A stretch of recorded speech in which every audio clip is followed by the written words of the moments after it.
Oke, Assalamualaikum warahmatullahi wabarakatuh. Perkenalkan kami dari kelompok 6 IF 1102 izin mempresentasikan hasil tugas besar kami dalam mata kuliah wawasan global TIK, yaitu Text Summarization. Next.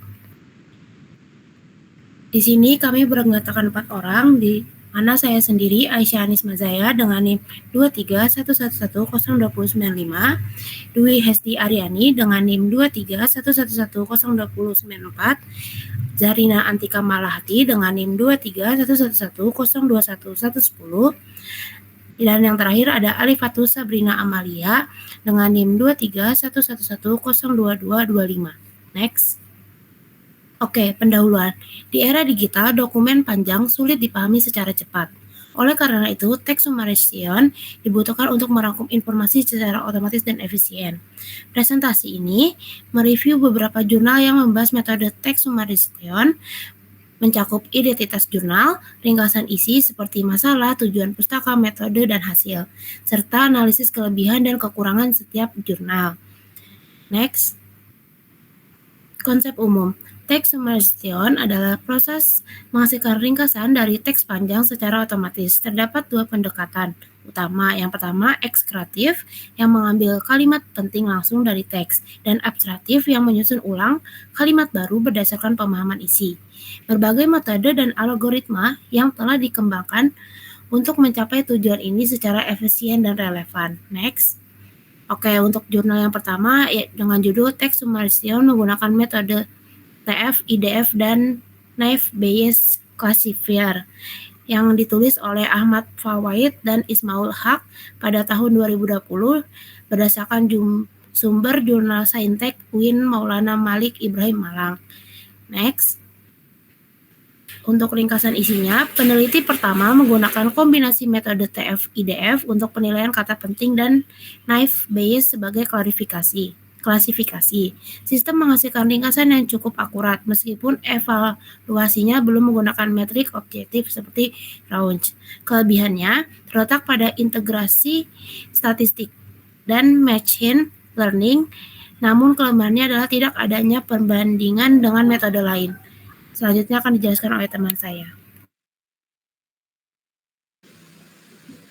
Selanjutnya untuk jurnal kedua berjudul Text Summarization menggunakan algoritma Cummins Clustering yang telah ditulis oleh Nur Hasanah dan Syahril pada tahun 2021. Next.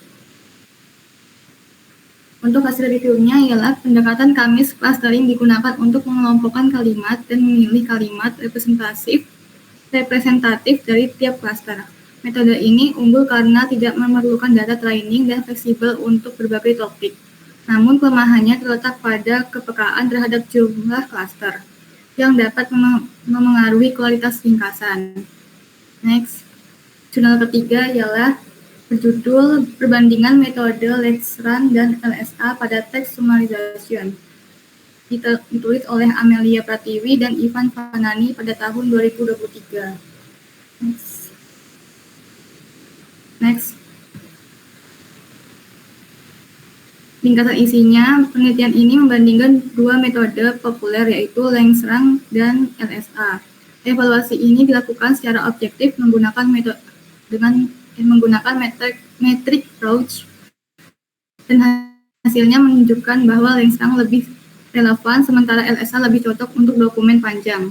Sayangnya, waktu proses dan kombinasi metode ini tidak dibahas dalam studi. Next. Jurnal keempat berjudul Rancangan Bangun Aplikasi Ringkasan Otomatis Dokumen Menggunakan Metode Maksimal Marginal Relevance atau MMR. Penulisnya Rosita Habibah pada tahun 2022. Selanjutnya akan dijelaskan oleh rekan saya.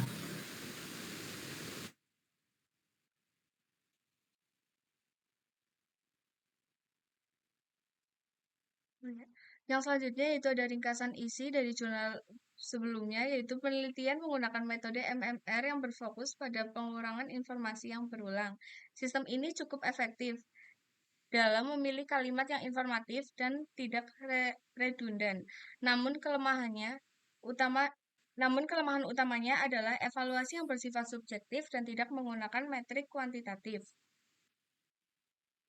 Selanjutnya itu ada jurnal kelima dengan judul Aplikasi Peringkasan Teks Otomatis Menggunakan Metode TF-IDF dan Gaussian Similarity dengan penulis Hasyim Asyari dan Yusi Dwi Astuti pada tahun 2021 dengan sumber Jurnal Saintek UIN Malang.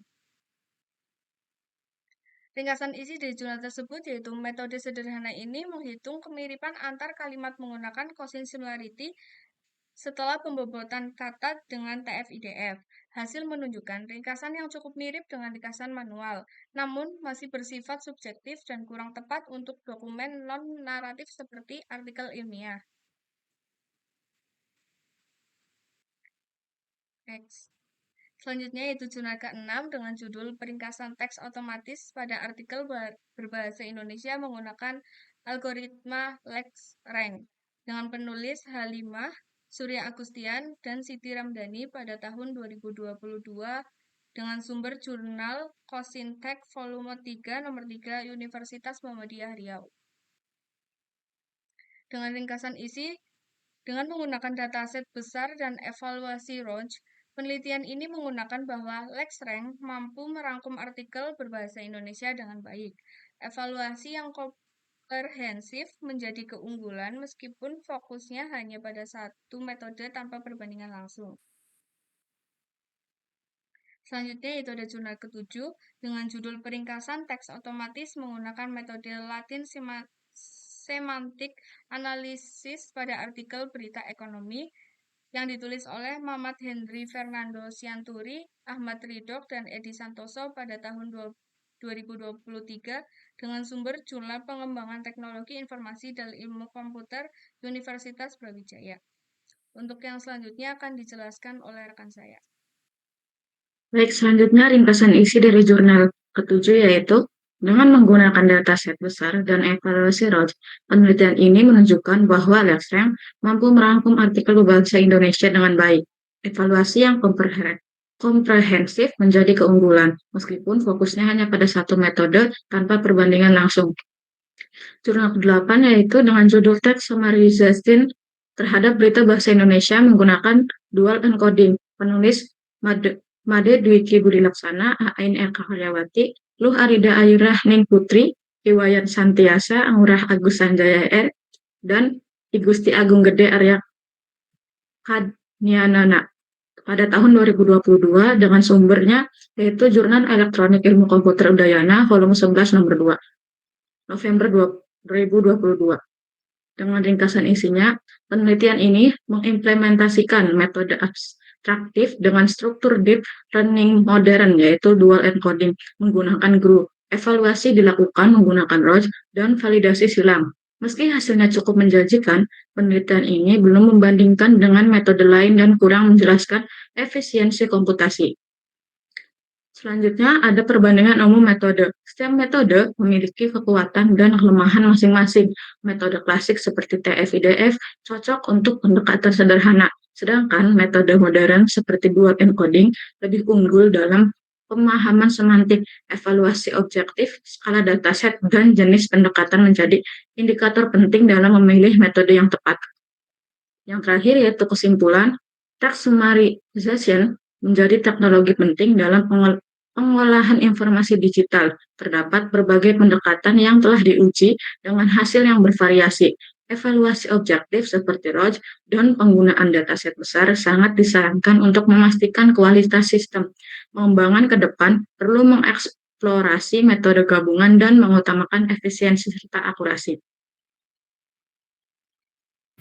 Baik, sekian presentasi dari kelompok kami. Salah hilap mohon maaf. Wassalamualaikum warahmatullahi wabarakatuh.